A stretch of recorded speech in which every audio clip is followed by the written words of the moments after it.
Hello, it's Dave here from MegaPoints Controllers with a new product announcement. Many of you will be familiar with the multi-panel, which is our standard MiniPanel controller. This device starts with 24 channels and can expand up to 192 and includes various options for I/O expansion, including feedback buses, display of feedback information and so forth. We've listened to a lot of our customers who were asking for a simplified version of this. So today we're announcing the immediate availability of the MiniPanel. The MiniPanel is a cut down, reduced feature version of the multi-panel. It's simplified in that it offers up to 12 channels of output and display through switches and LED pairs, and ships in standalone board versions and also in starter kit versions.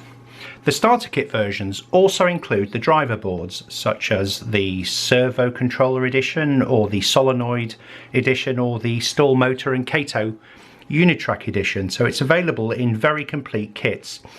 And the starter kits also include all of the switches and all of the LEDs and the cables to hook it up. So it's a very complete kit requiring no soldering to put together whatsoever. So before we dive into those versions, let's look at how this board is configured. And if you're familiar with the multi-panel, you'll immediately recognize a lot of this. So power is from 12 volts DC from a regulated power supply. It will actually work from 9 volts to 13.8, but 12 is the sweet spot. The push buttons for the switches, or the toggle switches if you wish to use toggle switches or levers, connect through these 12 connectors, and the LED pairs connect through these. Each channel can drive a pair of LEDs so that you can indicate whether a turnout is straight or actually turned, or whether a semaphore signal, if using a servo controller, is at danger or clear with a red and a green LED. And these are the two connections for your network. So you plug in your driver board, solenoid or servo controller here, and it will operate your layout using a single network cable. So let me show you how it works. First of all, I'll arrange some power. Let's just pop this power cable in.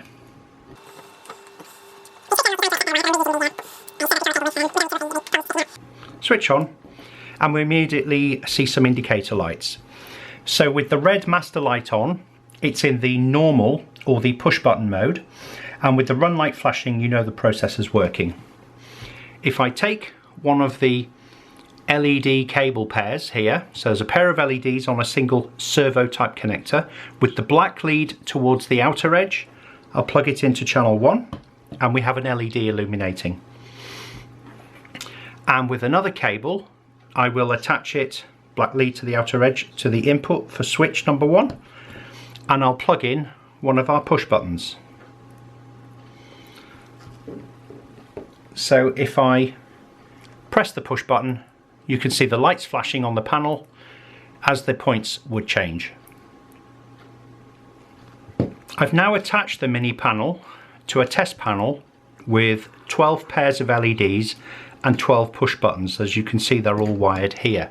So if I apply some power, you can see the buttons have all flashed to indicate they're operating, and now as I press a button on my test panel, you can see each of the LEDs toggling to indicate it's working correctly. All I need to do now is hook up to a driver or controller device so that I can actually move a set of turnout motors or semaphores. I'm now going to attach the MiniPanel to one of my demonstration servo controllers, and here I have 12 servos attached. So using the included cable, I'll plug this into the network port, and what we should see immediately is when I press a button on the panel, the corresponding servo is moving 1, 2, 3, 4, 5, 6, 7, 8, 9, 10, 11, 12. Nice and straightforward. So this is a MiniPanel working driving servos. If you have solenoid driver boards or Kato or stall motor driver boards, these are equally at home here as well. As well as operating your turnouts, servos or semaphores using a push button, you can also hook up to our DCC module. In this case it's in gateway mode, and I'm going to connect the DCC module to the network as well. And I'll use a spare network port, it doesn't matter which one. Now I've connected the DCC module, and what you'll see now is I have the best of both worlds. I can press buttons and you can see I have full control of my turnouts, but if I also issue DCC commands, you can see point number 1 and the panel has been updated to show that I'm now controlling it from my DCC handset as well.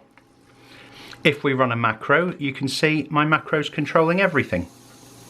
So I've moved everything with a single instruction, and let's move it back.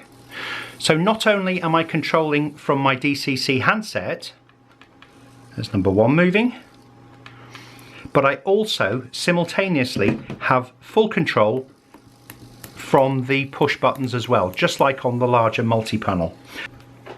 To give you an idea how it looks installed, I've installed the MiniPanel into one of our smaller A4 size Mimic panels.